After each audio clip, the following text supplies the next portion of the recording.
Hello there, I'm Gloria Makarenko. Well, it is great to have you with us this week as we meet locals with great stories to tell. This is Our Vancouver.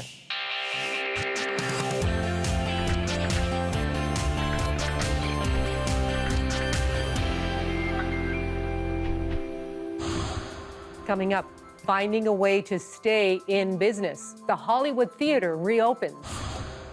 And vegan variations of Mexican food give old recipes a healthy twist. But first, meet Martha, a Holocaust survivor, and her filmmaking grandson. I don't need another shirt. It's a nice shirt, though. I like it. Hi, Daniel. Oh my gosh. Let's see if it fits you. Now, the last Wednesday of January is International Holocaust Remembrance Day.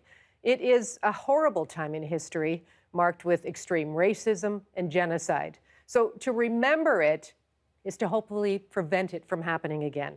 Well, Vancouver filmmaker Daniel Schubert has brought his grandmother's story of survival to light with a new short film. Daniel, hello there. Hello. So who is Martha? Tell us about your grandmother. Martha Katz is an Auschwitz survivor who lives in Los Angeles. She was born in Czechoslovakia, and after the war, after she was liberated, she moved to Winnipeg before she eventually ended up in Los Angeles. She is my grandmother, and along with my grandfather, survived the horrible atrocity of the Holocaust. Well, yeah, and so you then, as a filmmaker, why was it important for you to take Martha's story, her experience, and make a film about it? Well, there's been a massive amount of disinformation coming out. The advent of Twitter and YouTube has created a whole new universe of basically false facts that people are now starting to believe. And when I heard Trump say there's good people on both sides at the Charlottesville riot, hearing them chant, "Jews will not replace us," it made me realize that the time is now to tell my grandma's story. She's not getting any younger. She's 90. And I figured it's time to combat some of this misinformation that's coming out. And another thing I heard was that I read an article, it was 50% of millennials don't know or have very little awareness of the Holocaust, which was a little bit mind-boggling to me. So if millennials, people of which I am that generation, don't know, how are the next generations after that going to know anything about the Holocaust? And so you think with something like Schindler's List or Shoah, these amazing things that were phenomenons, that it would kind of be like, okay, we're good. All of these things are out in the open. People know about the Holocaust, but you keep having to tell stories over and over and over again so people understand that this really happened, this isn't fake news, and that these survivors really went through this. Well, you point out that was then, but there's a lot of disturbing things going on right now. What does your grandmother say about the recent rise of the alt-right? She just can't understand it. She says Jews are people like other people. We have different faces, but we have the same hearts. That's actually something she said in an earlier cut of the documentary. She doesn't understand how this could possibly be happening again. And she doesn't, she's never been on the internet in her life, so she doesn't understand. But I've been telling her about what's going on, and she watches the news, and she's alarmed. So you went to the museum in California with her, and there's a moment where you're touring the area, which is a replica of the gas chamber at Auschwitz. And she gets rather emotional. What was that like for you to experience along with her? Well, we took her to this museum called the Museum of Tolerance, and we looked around, and she was pretty hardened to the whole thing. As she said multiple times, whenever me or the docent would ask her how she's doing, she'd say, "Oh, I went through it. I've been through it. This is nothing." But then, yes, we went into this, gas chamber exhibit, and she found out some alarming news that her mother and her two little brothers who died in the gas chamber may have suffered in there a lot longer than she thought. And what the museum told us was sometimes the gas chamber would take up to 45 minutes to exterminate its victims. And that was a huge moment for her. She got very emotional because she had never heard that before. She always thought they would die in a minute or less. And so as a grandson, that was the one time in going through this experience with her that I was alarmed, because she was very shaken by that. She was really concerned that her mother had to suffer for 45 minutes for this gas chamber to work, unfortunately. Yeah, no, it was a powerful moment for sure. So there was that moment, but there were also many other humorous, warm scenes as well. So for you, how tough was it to strike a balance between humor and tragedy? Well, my grandmother is a quintessential Jewish grandmother. She's hilarious. And I didn't want to obscure that. I didn't, there's enough serious Holocaust documentaries that have been made, and this is our natural rapport. She gives me a hard time sometimes, and I wanted to keep it in because that's our natural relationship. I think that you can have light and darkness in a documentary. It doesn't all, just because it's about the Holocaust doesn't mean you can't show the lighter parts of someone's personality. And I wanted that to come across. When she's giving me heck about the shirt that I'm wearing, that it's not good enough to be on the TV, that's hilarious. How can I not put that in? And she gave you a shirt to put on instead, which was a really fun moment as well. That's right. And I had my side eye to my cameraman to make sure that he was capturing this moment. Go with it. Go with the flow. Yeah, you got this on tape for sure. So exactly. And she's the boss. She is. She is obviously the boss in that for sure. So what are you hoping that we all take from this film as we watch Martha? I'm hoping that people have a great understanding that we need to be more sensitive to other people. We don't know what anybody's gone through, and that maybe we shouldn't be believing all of these things we're reading and hearing. Maybe we should, vet things a little bit better, because that's honestly the scariest part for me in all this is that people just don't know what the truth is anymore. And there's very few Holocaust survivors left now, and I'm just ecstatic that my grandma's story is now here for younger generations to watch. And I hope it gets in the school system, and I hope young people can access facts about the Holocaust through someone as personable as my grandmother. Yeah, she's quite a character. Daniel, you're lucky to have her in your life. Thank you so much. Thank you, Gloria. So who are all these people? My brothers and sisters. We came back from the concentration camp, we 5. Then we had 2 little brothers who never came back. What town were you born in? Berezov, Czechoslovakia. Good parents. They loved us very much. My mother, she had skin like silk. Beautiful eyes. She was wonderful. She was only 43 when they took us to the concentration camp. You were 14 when you were taken, yeah. Right? It was in April, Passover. They took us to the ghetto, and we waited there a month until the cattle train came and took us to Auschwitz. This is our Vancouver. Now here's another local example of a project to fight racism. BC teacher Nerlap Sidhu had students create an equity backpack filled with tools and artwork and personal declarations to help them understand what it means to be anti-racist and inclusive. Just watch.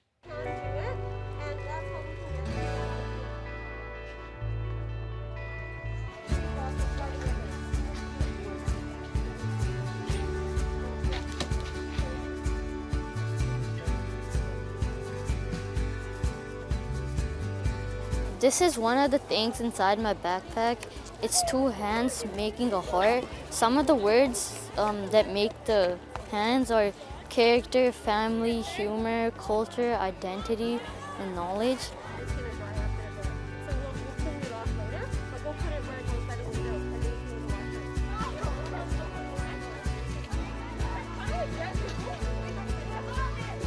Kids have made a promise to themselves and to the community in ways that they could stand up for others. They could, be courageous, take risks in life, and also stay true to themselves and their identity.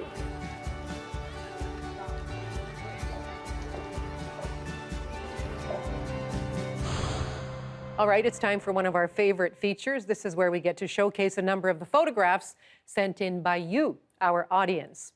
Well, the weather recently has so many of you out and enjoying the beauty around us. Mariol Perez was in Rotary Park in Delta for a splendid sunset. Just beautiful. Thank you. And Michael O'Grady had a Cooper's hawk land right in his Coquitlam backyard. The hawk stayed long enough for this great photograph. Thank you. And finally, Tian Tian found early signs that spring is coming. Look at the flowers found in New Westminster. Wonderful. Thank you. And do send us more. It's easy. Just email your photographs to bcphotos@cbc.ca. That's bcphotos@cbc.ca. Now, there's a really interesting trend on social media right now, and some say it has to do with our loneliness during the pandemic. Others say it's all about our natural need to sing. Sea shanties are spreading all over the internet right now, and the CBC's Eli Glasner has more on that. This was a ship that put to sea. This is how it started. Was a belly of tea. The winds blew up. A Scottish postman recording Wellerman, a sailing song known as a sea shanty, songs that stretch back hundreds of years. And this is how it's going. Soon may the Wellerman come. And going. We'll take our leave and go. And going. Soon may the Wellerman come to bring us sugar and tea and rum. Let true love not be torn apart. This great big sea musician always called himself the shanty man. And my kids who were in their teens, 15 and 13, they were kind of like, oh, that's so lame, Dad, you know. And all of a sudden, 2 days ago, I became the cool dad. Far from our native soil. He says the songs, which were sometimes a form of protest, resurface in times of trouble. And much like the sailors of old that were in the sea, they were at the mercy of the sea and had very little control of their fate. And maybe that's the longing you hear. That sense of longing is now cross-cultural. When this Houston nursing student saw what his brother was singing, he had to start recording. I was going to roast him. I'm like, bro, this boy always playing some weird music. But soon he was singing. Bring us sugar and tea and rum. Their TikTok has now been seen over 5 million times. Why? It reminds you of the time before COVID, before when we were all together, just, singing whatever song you were singing, just together. CBC host and musician Tom Power says the songs were actually created for a purpose. They were meant so that you could time hauling up a trap. You could time pulling a rope. Now it's serving a new one. Instead of lifting a rope all at the same time off a barge, we're trying to get through this pandemic together. And it's roll me bully boys. Lifted by a sea of songs centuries old. Eli Glasner, CBC News, Toronto. And we'll dance and bid farewell to France, and it's roll me bully boys. Roll. Coming up, Arctic air is now blowing cold air all across Canada. Johanna Wagstaff gives us what to expect for the rest of winter.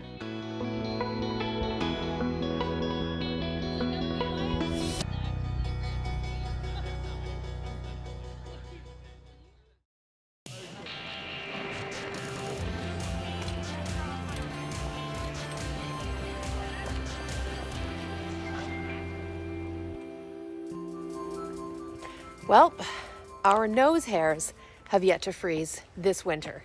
Whatever your personal marker of the first real blast of winter is, it really hasn't arrived for most Canadians. It has been a very warm start to winter. In fact, meteorological winter, which runs from December through to the end of February, well, we're halfway through, and Canadian cities have been at or well above seasonal for the first 2 months. We've seen record-breaking temperatures across BC, the warmest start to winter ever recorded in Edmonton, 5th for Calgary, despite the snow. Toronto, you've also been well above your seasonal, and the East Coast, one of the warmest on records for Halifax and St. John's. So what's behind this warm-up? Well, we thought it was going to be a cold one. La Nina is in place this year, one of the few key clues that we have into the season ahead, and it hasn't really kicked in yet. I do see a change in the polar vortex coming, though. That's the circulation of Arctic air that's often locked up in the north, and it is going to be making a return. In fact, we're already seeing those temperatures drop across parts of BC and Western Canada as we speak.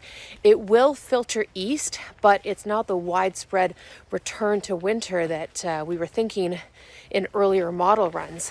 We know that climate change is going to mean warmer winters for us. Maybe this is a snapshot into years down the road. But one thing's for sure, most of us will get a glimpse of those minus double-digit temperatures at some point. Might only be for a short stint, whether you like it or not. And now, you're Science Smart. If you've got a science question on your mind, send me a tweet. I'll try to get it answered. Thank you, Johanna, for the winter forecast. You are watching Our Vancouver. I'm Gloria Macarenko. Well, here we are in a fresh year. It's when many people make a fresh start, eating better and becoming healthier. Well, Daniel Garcia Consejo owns Hugo's Mexican Kitchen, and he's here with us today to show us how to eat healthy Mexican food. Daniel, hola, how are you? Hola, mucho gusto. Okay, so we're gonna make the sauce first here. So you're making us a vegan ceviche. Take us through it. It's super easy. The ingredients are all here. Again, these are all plants. We are gonna start. So we're gonna make some noise here with the blender. I'm just gonna get to it. So a cup of lemon juice. We're just gonna add, and the recipe you can customize it. I mean, I don't know. We'll post somewhere how I like to make it in regards to the amount of things that we like to add to it. But you know, if you don't like cilantro, you can leave that out. If you don't like garlic, you can leave that out. But I'm doing a bunch of cilantro. So it's about a cup of lemon juice, that much of cilantro, however much that is, 2 cloves of garlic. I'll do about 2 or 3 tablespoons of olive juice. So you know, this is our sauce. So this will bring it all together. If you like spicy, I would use some serrano peppers. These are pretty hot. Take up the tail, smell it. If it hurts your nose, it's gonna be probably very spicy. You know, I like a medium heat, so I'm gonna do a full one. I'm just gonna throw it in there.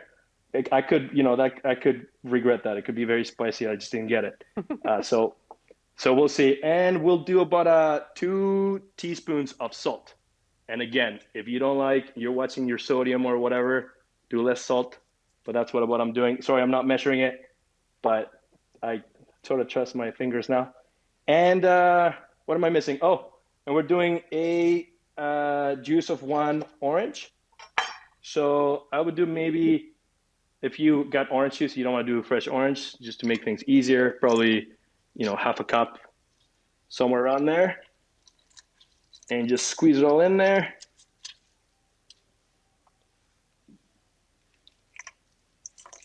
Oh, I love the sound of that orange being squeezed. There So you go. that's your citrus. That's your citrus. That there. way you know it's fresh. So I'm gonna And make your some lemon noise juice. here. Okay.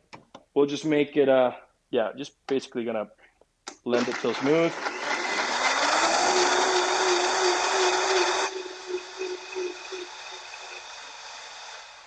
And that's it for the sauce. Okay, so what kinds of vegetables are you going to put in there? So we're gonna throw in some cucumber, about, you know, I would say about a half English cucumber. I use the little guys here, and just throw them in there. I would not make this one ahead of time because, you know, with the citrus here, because we're making it vegan, we don't need to cook the seafood in it. So yeah, if you make it ahead of time, it's gonna get the cucumber soggy, and you won't like that. For sweetness, I'm using a full mango here. Oh, so lovely. I'm just gonna dump it in there. Cucumber and mango. Okay. Cucumber, mango, and I've got I already got my coconut here. I already opened it up and got all the meat out. Could you use pre-prepared unsweetened coconut? Would that work too?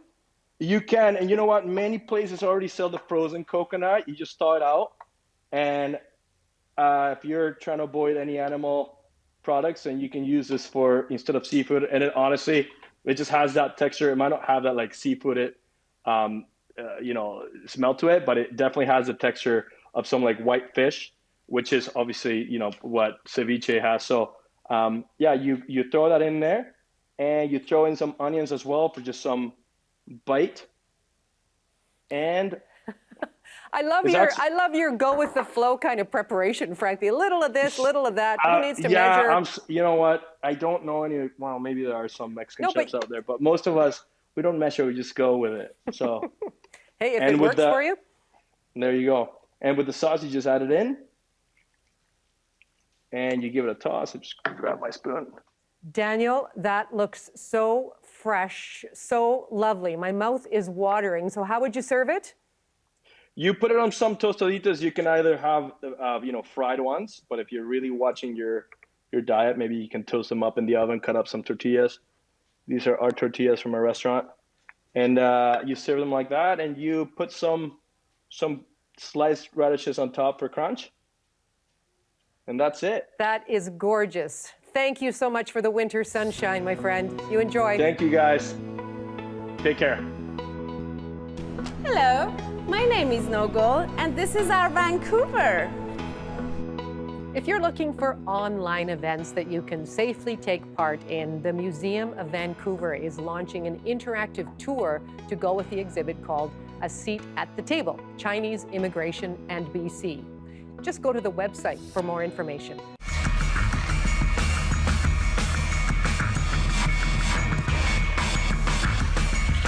And you can still see wonderful local dancers online. The Dance Center is offering radical system art until February 1st. So tickets are offered on a sliding scale, and you can find out more on their website. Hey, this is Grant Lawrence from CBC Music, and if you're looking to ease into 2021 while you wait for your vaccine, I have something for you that might be a nice musical shot in the arm if you dig sprawling, atmospheric, harmonious, and relaxing psychedelic rock music. From Montreal, I'm talking about the Besnard Lakes.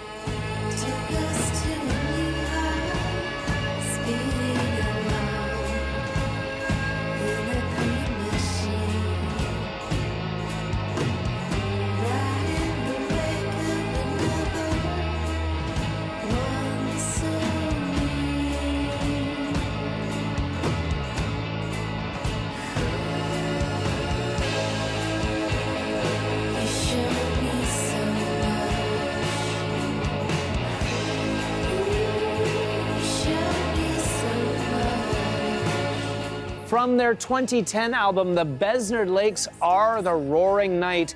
That was an absolute beauty of a song there called Albatross, and it was on the strength of that tune and others like it that got the band shortlisted for the 2010 Polaris Music Prize. Now, if you were to consider bands like Arcade Fire, Wolf Parade, and the Deers as part of the first wave of the great Montreal indie rock bands of the early 2000s, Besnard Lakes were in there too.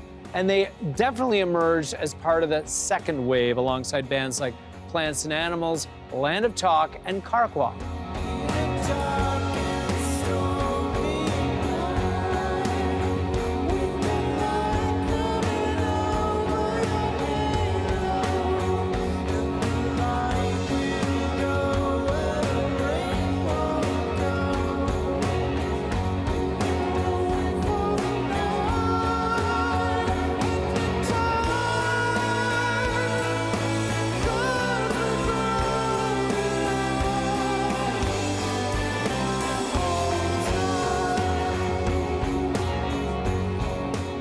Oh yeah, performing live at the Pop Montreal Festival a few years ago and blowing minds.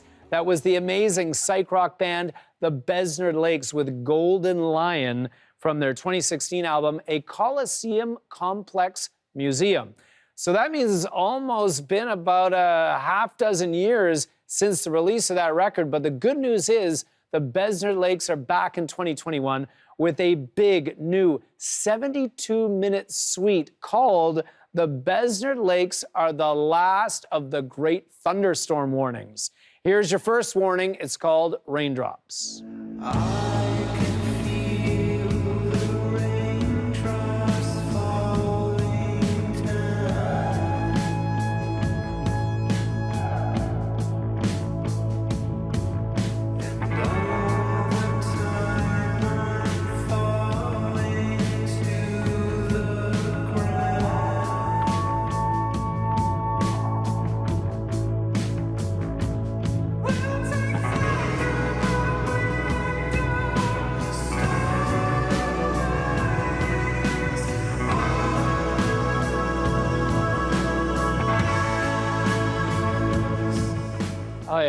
Don't you just feel a little bit more relaxed after hearing that?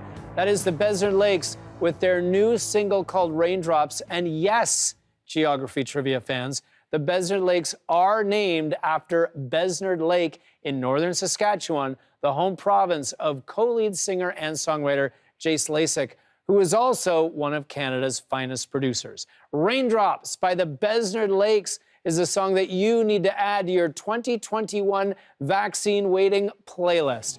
I'm Grant Lawrence. Stay safe, and I'll check in with you again next week. Coming up, adapting to survive. We go to Vancouver's historic Hollywood Theatre to see how the owners are weathering the pandemic.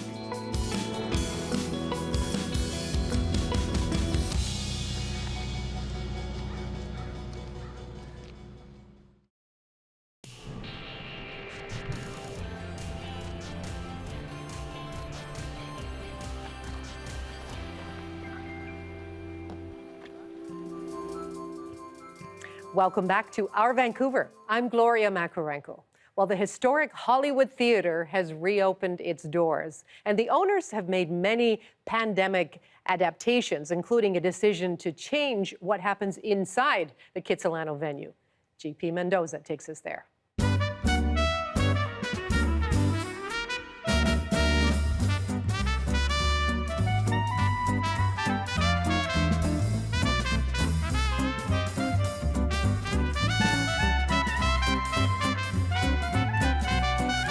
Well, the Hollywood Theatre started construction in about 1934, but it finished and opened to the public on October 10th, 1935, right in the middle of the Depression. It was always sort of a community hub where people came, obviously, to get away from the trials and tribulations of the world, or just to celebrate movies and good films. I just had memories of coming here with my grandmother. When I was a young kid, you go and you mow your grandma's lawn, and then she'd bring you for ice cream, and then you would come see a movie. And that happened quite often with our family.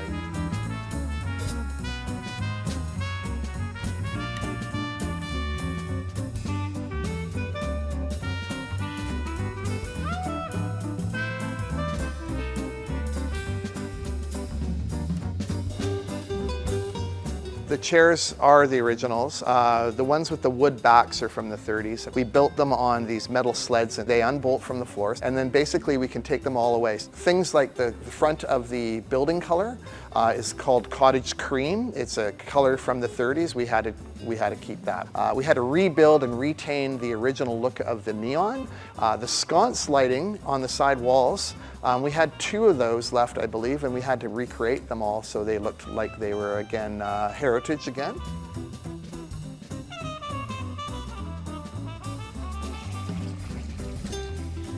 We decided to open because it's a little bit of ray of good hope. We have to remain positive. We can't always err on the side of like fear. People walk through that door and they gasp about how beautiful it is, but they're also feeling what's to come.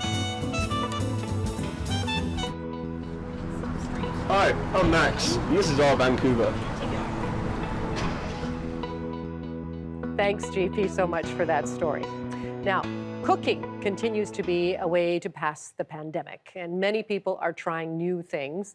Trey Nguyen of the Hustlers Cookbook shares a favorite thing to make in a rice cooker, and it's all part of a pandemic food series for CBC Life. Hi everyone, my name is Trey, and welcome to my kitchen.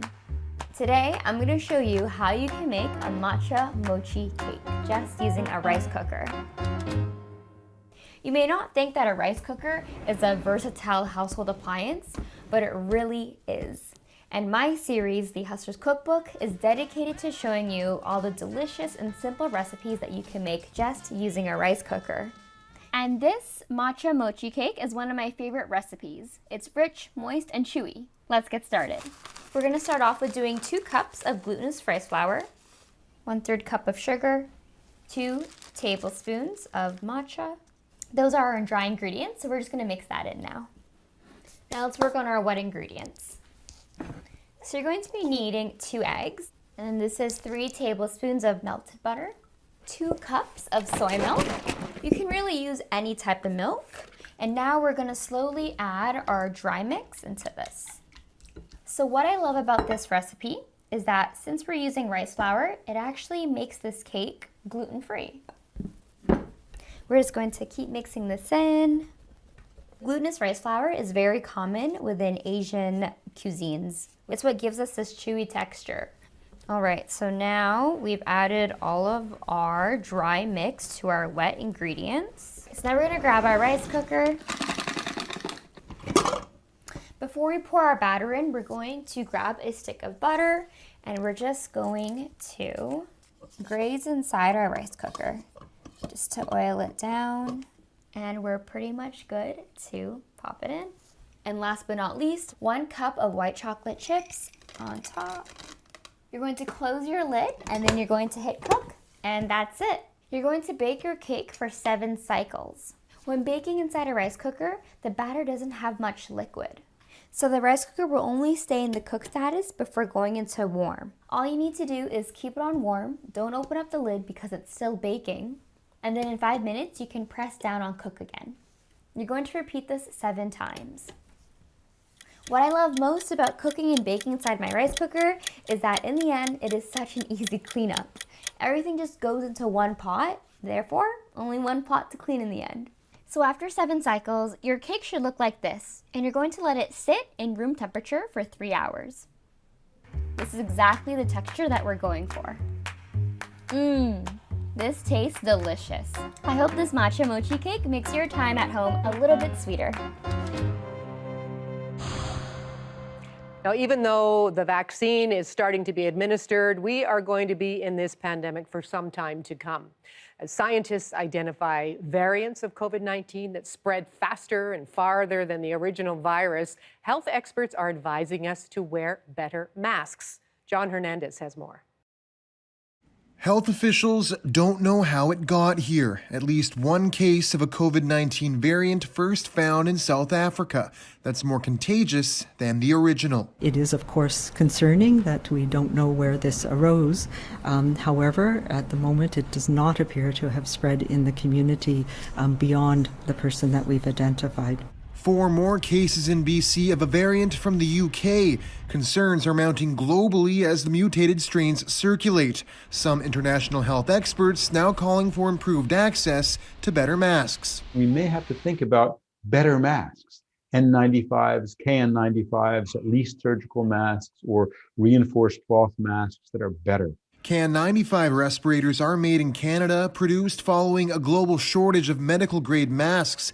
Millions are being made in BC each month by the producer Vitacor, but the bulk are earmarked for hospitals, frontline workers, and long-term care homes. We think that it's going to be a number of months, if not a year, before we see all Canadians that want one of these respirators able to get one. For day-to-day use, it's not necessary. This BC doctor says widespread use of KN95s or N95s isn't the answer. An N95 or K95 mask is difficult to wear for a long time, and so you end up fiddling with the mask more. And if you're not used to wearing a mask and your hands are always up on your face, you're actually increasing the risk of transmission to yourself. He says the recommended surgical masks and 3-layer cloth masks can prevent transmission of the variant when worn properly. That's why he's urging everyone to simply keep up with the basics, like hand washing and safe distancing. This is not a short little fight that we're going to win with a few punches. This is it's like a marathon. We have to keep going at it, and we can't step off the gas. Overall cases in the province are trending downward, a trajectory he says can be maintained despite the 2 variants, as long as everyone does their part. John Hernandez, CBC News, Vancouver. Coming up, a sign of the times showing how a little humor can go a long way during this lengthy pandemic.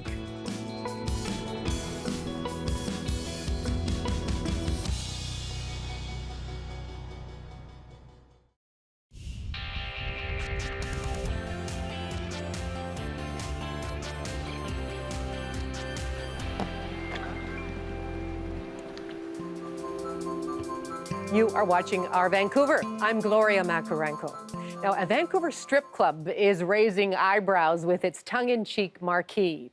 The historic Penthouse nightclub has been closed since the pandemic began. But as Andrea Ross reports, one of its bartenders is keeping the sign current, hoping that a little humor can carry the club through the toughest time in its 73-year history. Quite cute. Yes, they make me chuckle. I always read them, like every morning. It's interesting. If you've been down Seymour Street in downtown Vancouver, the Penthouse Marquee has likely caught your eye. The signs are sassy, raunchy, cheeky, a little crass, turning heads and stopping traffic. It started with trying to make my bosses laugh. It started in 2016 during the Pokemon Go craze. Benjamin Jackson put up this sign. It worked or backfired, depending who you ask. We had people lined up, all ages, trying to get in the club. We had parents trying to pay for their kids just to go catch the Pokemon and come back. He's been the sign guy ever since. It was quite obvious that he knew what he was doing. The Penthouse opened in 1947. It's known for exotic dancing, but it's also a supper club, theater, and live music venue. Names like Frank Sinatra and Sting have graced the marquee, and it's seen decades of debauchery, a major fire, police raids, and even a murder. My father and Uncle Joe, when they were running the bar back in the 70s and the 60s, and back then, one thing that they had always taught me before I started was you have to be creative in order to survive in this business. Not everyone has appreciated their humor. One time we had a marquee that said, "We take off more than WestJet," and I had a call 2 days later from my general manager at the time and said, "We have a cease and assist letter from WestJet." When former President Bill Clinton came to town several years back, the marquee referenced the scandal with Monica Lewinsky. I got personally a phone call from the Secret Service, and they asked us to remove the sign. The pandemic is the toughest obstacle yet. The Penthouse has been closed for months, undergoing renovations for whenever the doors can open again. When Bonnie gives everyone the green light that you can go back to bars without having to wear your mask, without having to be 6 feet apart, I'm very confident that bars like the Penthouse it'll be a little weird at first, but once it gets going, it's going to kick right back off. Ready for another 73 years of bad behavior. Andrea Ross, CBC News, Vancouver. Hi, CBC Kids News. I'm Amber Marshall, and I play Amy Fleming on Heartland. And I'm Ava Tran, and I play Parker on Heartland. Come along with us. We are going to give you a tour of the set and see some behind-the-scenes action.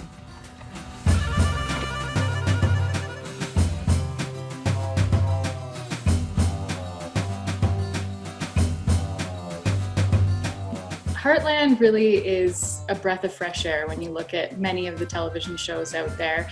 There's beautiful vistas, there's animals, of course, which everybody loves. I think that there's a calming presence when you watch animals on screen.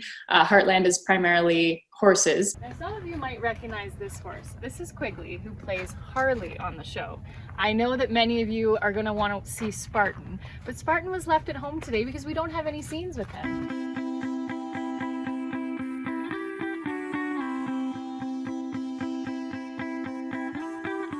Heartland is a show that revolves around the Bartlett Fleming family who live on a ranch, and my character, Amy Fleming, works with horses. And season 14 is a very special year because we see Ava's character develop and come onto the show. I need to talk to you. The town has to stop spraying pesticides in Hudson Park. She's really environmentally friendly, and she's like a city girl, and she just moved to this small town, so she's just learning how to live on a farm. It's really cool. And I think that's one of the great things about your character coming to Heartland, because we have characters like Grandpa Jack, who's so set in his ways, and Parker's able to convince him to get into solar energy and things like that Grandpa Jack never would have even thought of. The horses run in circles here. And also I've done some scenes here when I'm watching the horses. It's pretty cool. So this year has been quite a different year for us because everyone is very focused on COVID safety. There's lots of things that have changed for us on the film set, and I want Ava to describe some of the things that we watch out for now. First of all, everyone has to hand sanitize their hands a lot.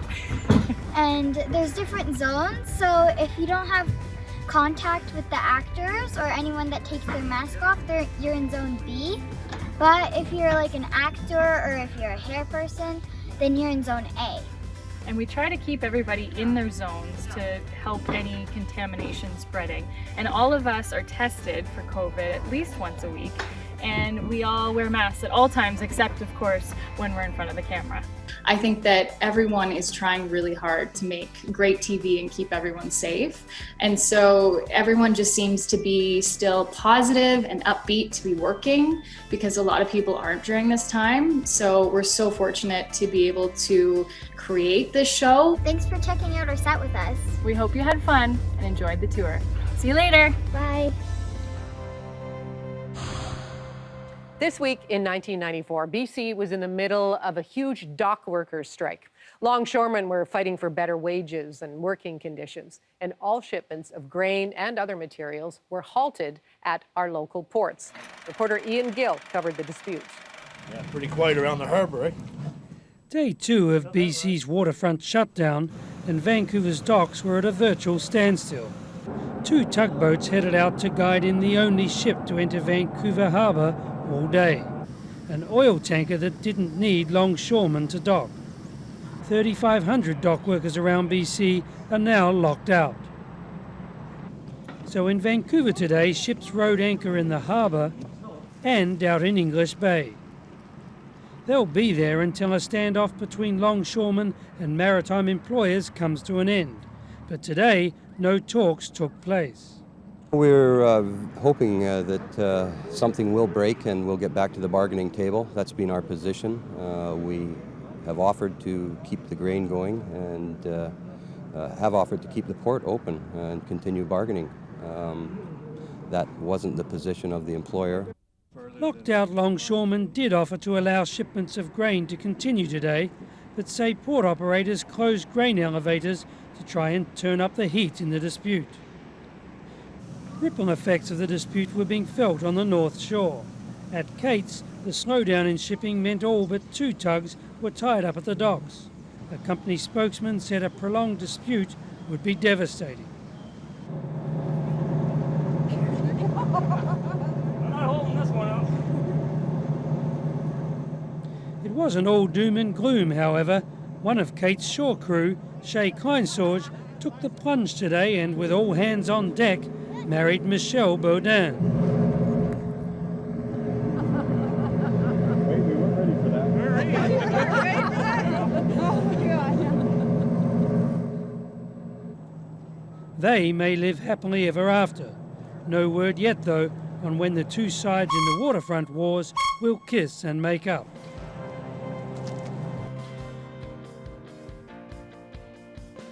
CBC Vancouver is so lucky to have award-winning photographer Ben Nelms on staff. Here are a few images of the week we had, captured in only the way Ben can.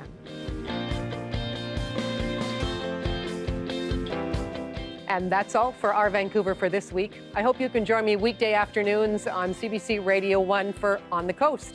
Goodbye for now.